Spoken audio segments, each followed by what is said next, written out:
Hey guys, Chris here, and I'm a Ukrainian Canadian. Today is September 9th, 2023, and let's get to the news happening in Ukraine, shall we? So it's good to be back. It's good to be back. I took a little time off just to disconnect a little bit from making updates, but I'm happy to announce that I'm back in full strength and I will be making regular updates as of the following months. So it's kind of bittersweet because we know that if I'm making these updates, it means that the war is still ongoing, unfortunately. But we still need to talk about the offensive. So let's get to the map. And you can see that pretty much summer has ended. We're in fall. It's September 9th. And so this is the progress that the Ukrainian army has made in the Orikhiv front for the last 3 months. In my opinion, it's great advancements. The results are fantastic based on the fact that Ukraine hasn't received everything it needed to do a combined arms operation. There's really nothing to be ashamed of, and knowing that the Russians have had a lot of time to build this massive network of trenches. But I want to be more pragmatic, more realistic, and you can see that for the Ukrainians to pretty much duplicate the same results after, it's going to take either the same amount of time, if not more, as the Russians double down and they continue throwing more and more reserves, especially around Orikhiv. They know that if this is broken through, pretty much afterwards, I think the offensive would go much more quicker. So the Russians know it, and they're doing everything possible to defend this area. So one little update on the Orikhiv front I want to make is that around Verbove, the Ukrainians have started pushing towards this small little village of Verbove. You can see that Verbove is kind of surrounded by the second and very last line of defense that the Russians have built. So if the Ukrainians take Verbove, they have a lot of chances to then pretty much flanking the Russians from behind. If they go through Romanivske, and you can see here, this makes the job a lot easier. But the timeline to take this entire territory, even if we're speaking of the distance is about 10 kilometers from the nearest liberated point on Ukraine's side to Romanivske, is about 10 kilometers, give or take. And this 10 kilometers is what the Ukrainians took in a matter of 3 months. So it's going to be a very long war, guys. Let's be realistic. This is going to be ongoing at the very least until 2024. I just want to be open and realistic with you. And one of the reasons why this is going to take so long is we have all, and including myself, underestimated the Russian soldiers' desire to die for the wrong reasons. Right? Their reasons are clear. It's either for Putin, for the great motherland, for my grandfather or great-grandfather that died in World War II, right? The great patriotic war that they always like to attach themselves to when they're speaking of the great Russia. They're okay with dying. And they're going to continue dying because the propaganda in Russia has been so powerful and strong. And it made the Russians believe that this is an existential question for them. If NATO wins, if Ukraine wins, Russia doesn't exist anymore. And that's a lie. It's Putin's regime that's not going to exist anymore, but not Russia. Russia will come back, and they have come back, historically speaking, from some great ruins, periods of chaos. In what form? Probably a much smaller Russia, more divided, and a much weaker Russia. But the Russians will continue to exist. Nobody here is interested in destroying Russia. We just want a different Russia that is no more, a fear, imperialistic, chauvinistic Russia. So this is why this offensive is going to take a very, very long time. Now, another development is in Velyka Novosilka. So the Ukrainians, after taking Staromayorsk, are now continuing their push. You can see in the blue is the liberated territory they've made in the last 2 weeks. Heading closer and closer to Zavitne Bazhanya. The density of Russian defenses here is very high as well. The Russians know that as the Ukrainians break through, get to Staromlenivka, it gets them very, very exposed. And you can see that there's pretty much one line of defense here after pretty much it's open fields, although I don't really believe it's going to be just exclusively open fields. The Russians have doubled down in their mining, so this is still going to be an era to demine in the future. So the Ukrainians continue pushing in the farm fields surrounding Staromayorsk, but there's also a video confirmation today that came out of Ukrainian advances around the area, the village of Novomayorsk in the north.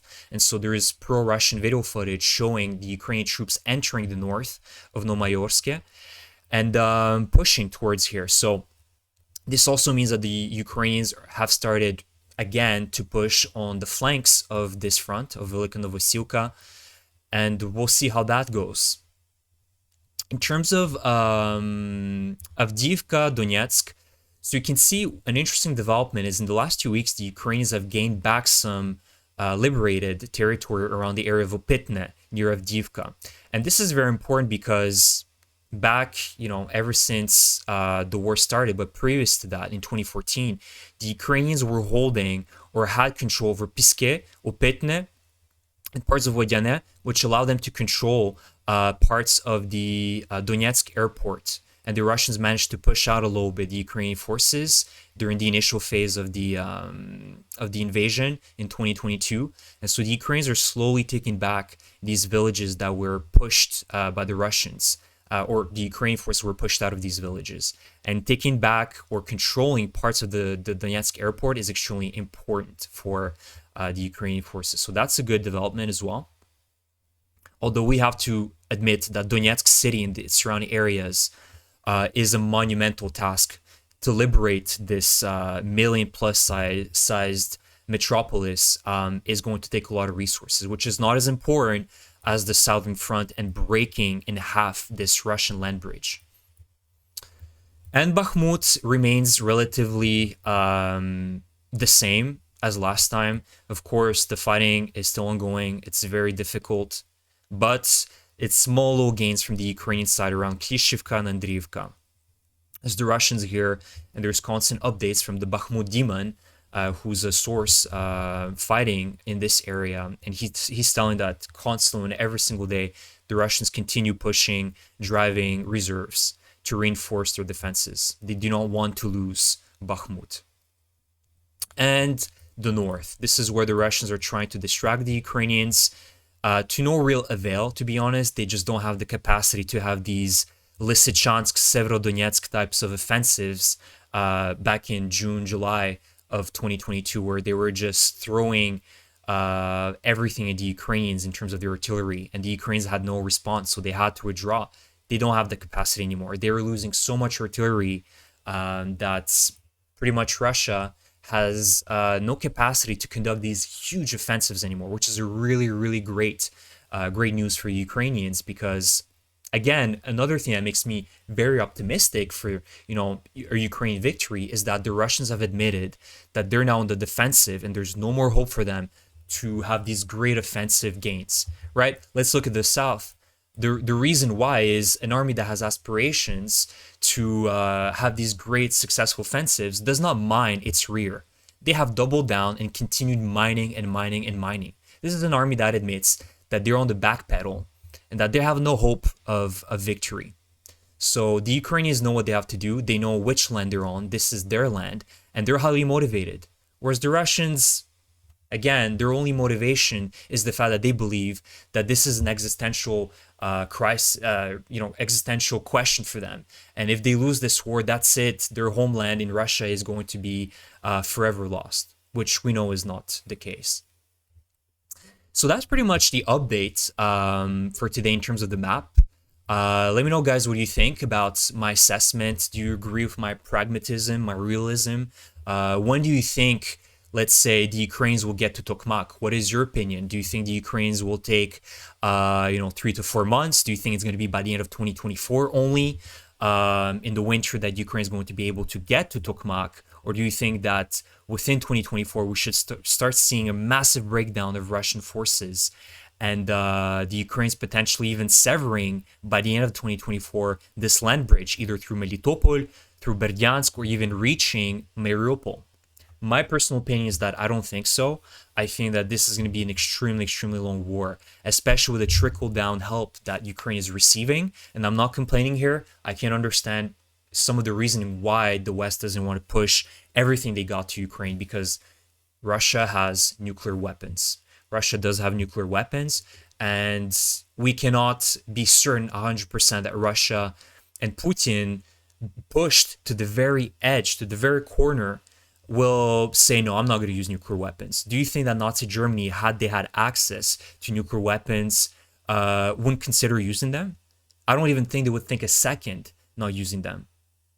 They would absolutely use them. And the same situation is here with Russia. Putin, if he's pushed to the edge, I can't tell for sure if he's going to use nuclear weapons or not, but he certainly will consider it. So we need to understand that, and with that comes the West being very careful in the way that it gives weapons to Ukraine. It doesn't want to send everything at once, and so this, of course, unfortunately, comes at the cost of Ukrainian lives, because they don't have everything they need, as I've said, to conduct these combined arms operations in the south.